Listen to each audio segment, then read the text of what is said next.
श्रीमद् भगवद गीता अध्याय 9 परम गुना ज्ञान। श्री भगवान ने कहा, हे अर्जुन, चूंकि तुम मुझसे कभी ईर्ष्या नहीं करते, इसीलिए मैं तुम्हें यह परम गुना ज्ञान तथा अनुभूति बतलाऊंगा, जिसे जानकर तुम संसार के सारे कलेशों से मुक्त हो जाओगे। यह ज्ञान सब विद्याओं का राजा है, जो समस्त रहस्यों में सर्वाधिक गोपनीय है। यह परम शुद्ध है, और चूंकि यह आत्मा की प्रत्यक्ष अनुभूति कराने वाला है, अतः यह धर्म का सिद्धांत है। यह अविनाशी है और अत्यंत सुखपूर्वक संपन्न किया जाता है।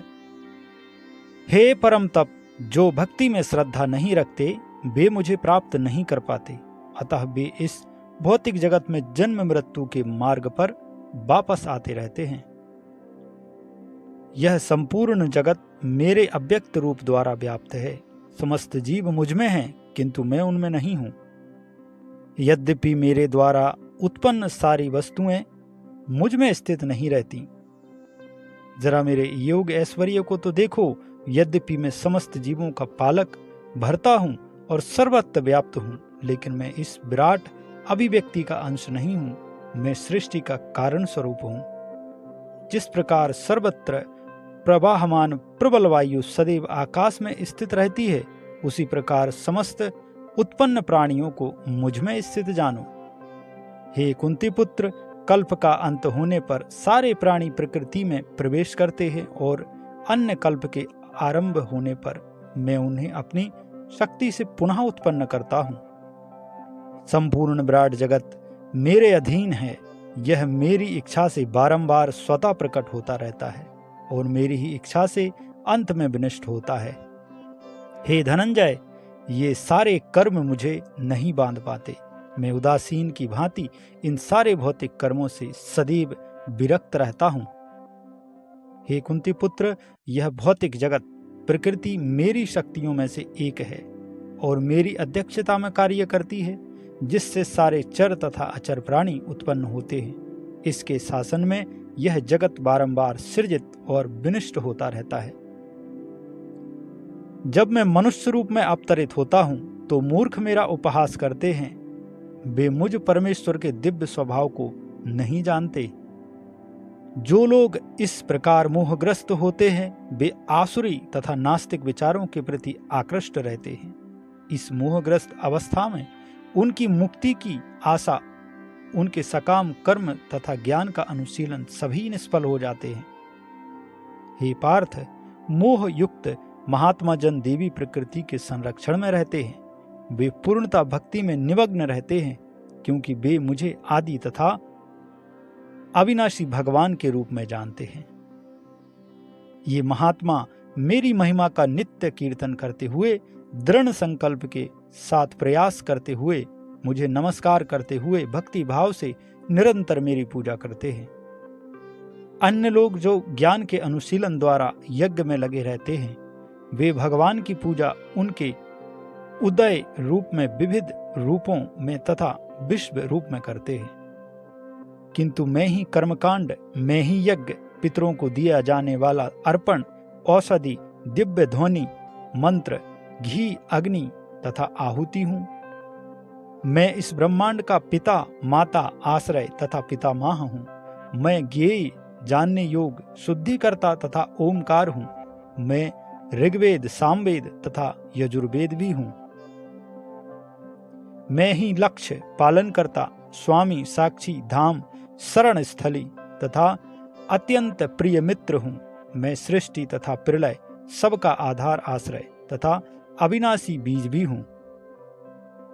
हे अर्जुन, मैं ही ताप प्रदान करता हूं और वर्षा को रोकता हूं तथा लाता हूं।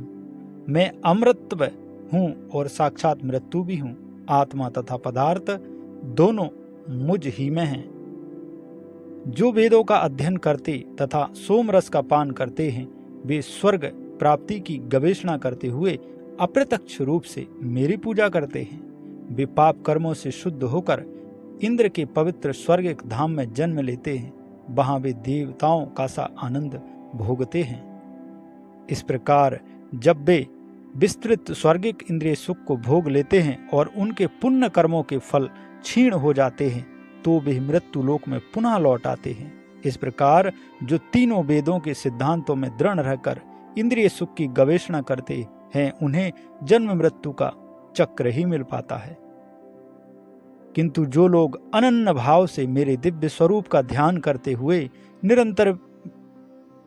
निरंतर मेरी पूजा करते हैं, उनकी जो आवश्यकताएं होती हैं उन्हें मैं पूरा करता हूं और जो कुछ उनके पास है उसकी रक्षा करता हूं। हे कुंती पुत्र, जो लोग अन्य देवताओं के भक्त हैं और उनकी श्रद्धापूर्वक पूजा करते हैं, वास्तव में वे भी मेरी पूजा करते हैं, किंतु वे यह त्रुटिपूर्ण ढंग से करते हैं। मैं ही समस्त यज्ञों का एकमात्र भोक्ता तथा स्वामी हूं। अतः जो लोग मेरे स्वाभाविक दिव्य स्वभाव को नहीं पहचान पाते, वे नीचे गिर जाते हैं। जो देवताओं की पूजा करते हैं, वे देवताओं के बीच जन्म लेंगे। जो पितरों को पूजते हैं, वे पितरों के पास जाते हैं। जो भूत प्रेतों की उपासना करते हैं, वे उन्हीं के बीच में जन्म लेते हैं। और जो मेरी पूजा करते हैं, वे मेरे साथ निवास करते हैं। यदि कोई प्रेम तथा भक्ति के साथ मुझे पत्र, पुष्प, फल या जल प्रदान करता है, तो मैं उसे स्वीकार करता हूँ।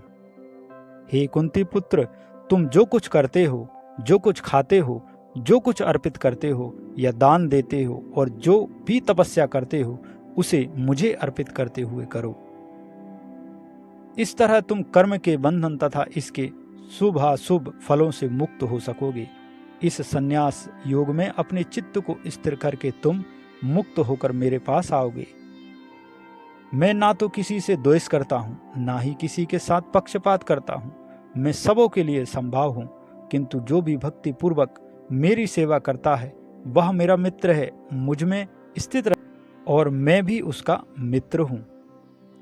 यदि कोई जघन्य से जघन्य कर्म करता है, किंतु यदि वह भक्ति में रत रहता है, तो उसे साधु मानना चाहिए, क्योंकि वह अपने संकल्प में अडिग रहता है। वह तुरंत धर्मात्मा बन जाता है और स्थायी शांति को प्राप्त होता है। हे कुंती पुत्र, निडर होकर घोषणा कर दो कि मेरे भक्त का कभी विनाश नहीं होता। हे पार्थ, जो लोग मेरी शरण ग्रहण करते हैं, वे भले ही निम्न जन्मा स्त्री, वैश्य तथा शूद्र क्यों ना हो, वे परम धाम को प्राप्त करते हैं। फिर धर्मात्मा ब्राह्मणों, भक्तों तथा राज ऋषियों के लिए तो कहना ही क्या। अतः इस क्षणिक दुखमय संसार में आ जाने पर मेरी प्रेम भक्ति में अपने आप को लगाओ।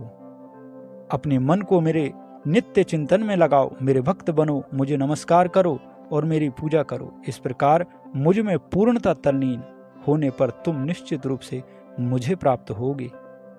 तो इस प्रकार से ये था श्रीमद् भगवद गीता के अध्याय 9 का हिंदी अनुवाद। हरे कृष्णा।